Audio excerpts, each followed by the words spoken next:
Demi nama Bapa dan Putra dan Roh Kudus. Amin. Maria diberi kabar oleh malaikat Tuhan bahwa ia akan mengandung dari Roh Kudus. Salam Maria, penuh rahmat, Tuhan sertamu. Terpujilah engkau di antara wanita, dan terpujilah buah tubuhmu, Yesus. Santa Maria, Bunda Allah, doakanlah kami yang berdosa ini, sekarang dan waktu kami mati. Amin. Aku ini hamba Tuhan, terjadilah padaku menurut perkataanmu itu. Salam Maria, penuh rahmat, Tuhan sertamu. Terpujilah engkau di antara wanita, dan terpujilah buah tubuhmu, Yesus. Santa Maria, Bunda Allah, doakanlah kami yang berdosa ini, sekarang dan waktu kami mati. Amin. Sabda sudah menjadi daging dan tinggal di antara kita. Salam Maria, penuh rahmat, Tuhan sertamu. Terpujilah engkau di antara wanita, dan terpujilah buah tubuhmu, Yesus. Santa Maria, Bunda Allah, doakanlah kami yang berdosa ini, sekarang dan waktu kami mati. Amin. Doakanlah kami ya Santa Bunda Allah, supaya kami dapat menikmati janji-janji Kristus. Marilah kita berdoa. Ya Allah, karena kabar malaikat kami mengetahui bahwa Yesus Kristus Putramu menjadi manusia. Curahkanlah rahmat-Mu ke dalam hati kami, supaya karena sengsara dan salibnya, kami dibawa kepada kebangkitan yang mulia, sebab Dialah Tuhan dan pengantara kami. Amin. Saudari dan saudara yang terkasih dalam Kristus, selamat sore. Hari ini hari Sabtu, tanggal 10 Oktober 2020. Kita sampai di puncak visitasi. Jadi, kunjungan Maria kepada Elizabeth masih akan 3 bulan lamanya. Tetapi kisah dia berjalan dari Nazaret ke Yehuda, kemudian dia menerima salam yang begitu hebat dari Elizabeth yang kita lihat kemarin, dan hari ini kita akan melihat jawaban Maria. Saya membayangkan kalau diri saya itu Maria, mendapat salam, mendapat pujian yang begitu hebat.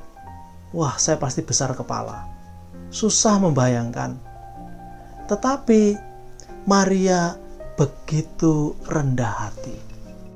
Dalam pujian balasannya, Maria lebih memilih untuk memuji Tuhan.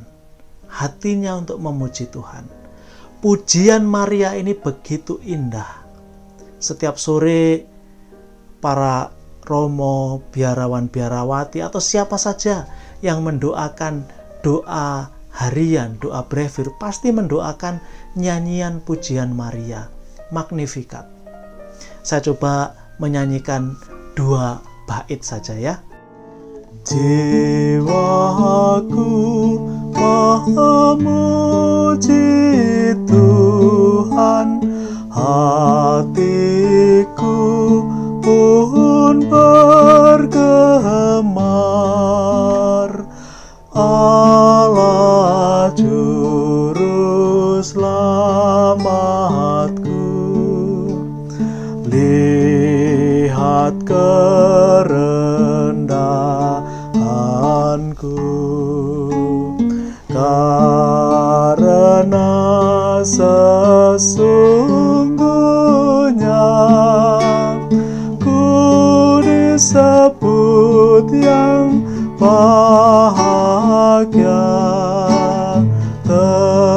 Terpujilah kuasa-Nya, karya tangan-Nya.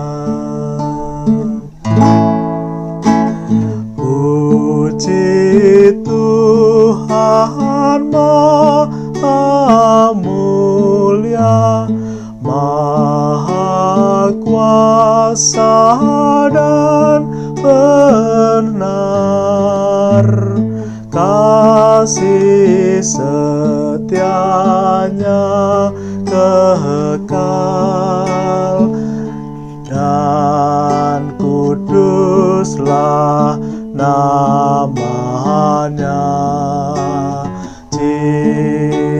serta kasih-Nya sampai selama-lamanya.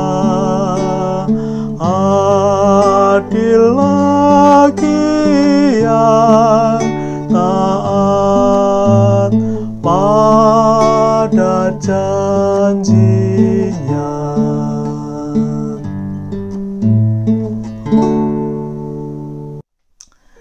Ya, dengan keterbatasan suara dan kemampuan gitar, saya mencoba menyanyikan 2 bait karena lagu ini memang indah. Indah sekali. Kalau Anda bisa menyanyikannya seluruh lagu itu, wah, luar biasa. Itu sangat menenangkan.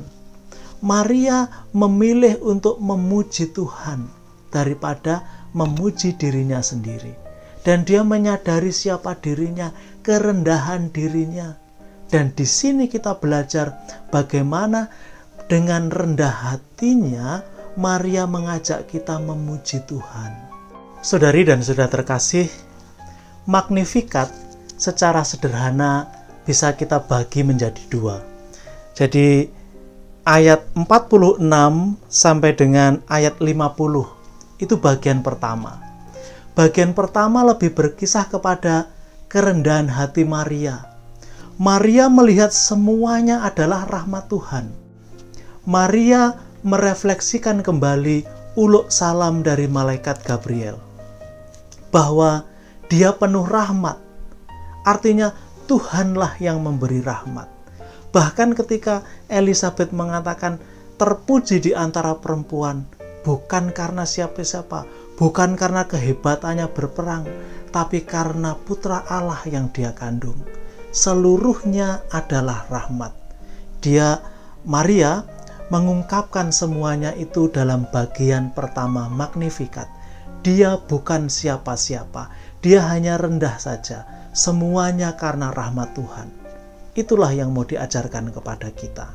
Pada bagian kedua, Maria menunjukkan bahwa rahmat Allah, karya Allah itu bukan hanya bekerja atas dirinya, tapi juga atas seluruh Israel. Bagaimana dia mengerjakan itu semua.